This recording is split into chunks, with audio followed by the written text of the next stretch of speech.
U.S.-Iran nuclear talks also set to restart Friday. U.S. forces downed an Iranian drone as it approached the USS Lincoln. The U.S. military officials calling Iran's behavior aggressive.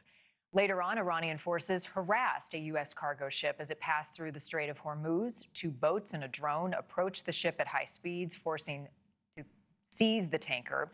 A U.S. destroyer then quickly responding, de-escalating that situation.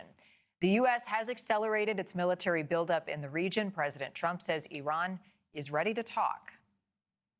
They had a chance to do something a while ago, and it didn't work out, and we did Midnight Hammer. I don't think they want that happening again, but they would like to negotiate. We are negotiating with them right now, yes. Joining us now, Lester Munson, Managing Director of International Practice at BGR Government Affairs, former senior fellow at the National Security Institute. Welcome, as always, and thank you. Is Iran using these nuclear talks to prevent military action? Well, Iran, is going to use every tool that it has, I think, to try to give itself the most leverage here. The regime is in real trouble. The Ayatollah and his minions, have been pushed into a corner. They're facing. They just recently faced massive protests from the Iranian people. The economy is in free fall. Their foreign policy over the last couple of years, their support for proxy forces in the Middle East has fallen apart because of pressure from Israel and the United States. Their nuclear weapons program was largely destroyed by what President Trump was referring to earlier there last summer when the U.S. struck directly at it.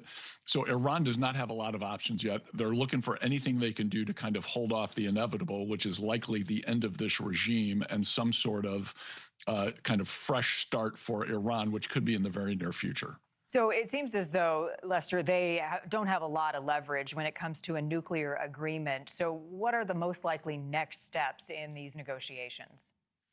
Well, like the U.S. and other actors in the region and Europe, if they want to participate in this, are actually in a very strong position to end Iran's nuclear program completely, to call for Iran to stop supporting its proxy forces in the region. Right now, the biggest threat, the remaining threat, is from Houthi rebels in Yemen, where they're still causing a little bit of trouble. And to take some other steps, on the human rights front inside Iran to move towards a more democratic and rule of law type situation. And Iran doesn't want to do that. That will mean the end of their regime. They've effectively been proven as an ineffective government on all of these fronts. So they are looking to use the pressure from the West in a way to kind of give themselves a little bit of flexibility here. Frankly, I don't think it's going to work. They're in a very, very bad position. Right. And when backed into a corner, you have to wonder how far they will go to resist a regime change and prepare for those contingencies. Right, and we've seen reports coming out of Iran over the last couple of weeks that up to 30,000 people were killed by the government in these protests. That's a massive number. That is hugely significant. There is a real crisis going on in that country. There's a real crackdown on common Iranians.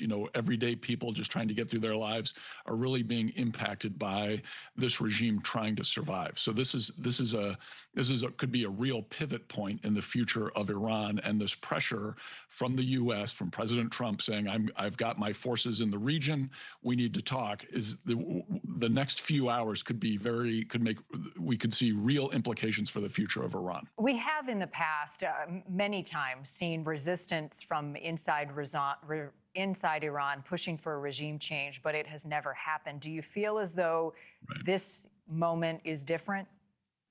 This seems to be different than some of these other protests in the past. This is comprehensive. It is based on the economic situation. The Iranian currency, the rial, has fallen, and people are not able to afford goods in the same way they were before. So it's impacting everyone in the country. There are kind of the usual complaints that have been going on for a long time about this theocratic government that cracks down on people that are not exactly like what it wants them to be, either religiously or ethnically. The rights of women have been suppressed in Iran for a very long time. So there's a whole litany of very legitimate complaints against Iran, but all of them against the Iranian regime, but all of them have come to fruition just in the last month or so. And we've seen these these protests across the country, and the massive numbers of people that appear to have been killed by the regime is simply much larger than anything we've seen in the last few decades. Thank you for watching. Subscribe below and download our NewsNation app right now on your phone, and you will get fact-based, unbiased news for all Americans.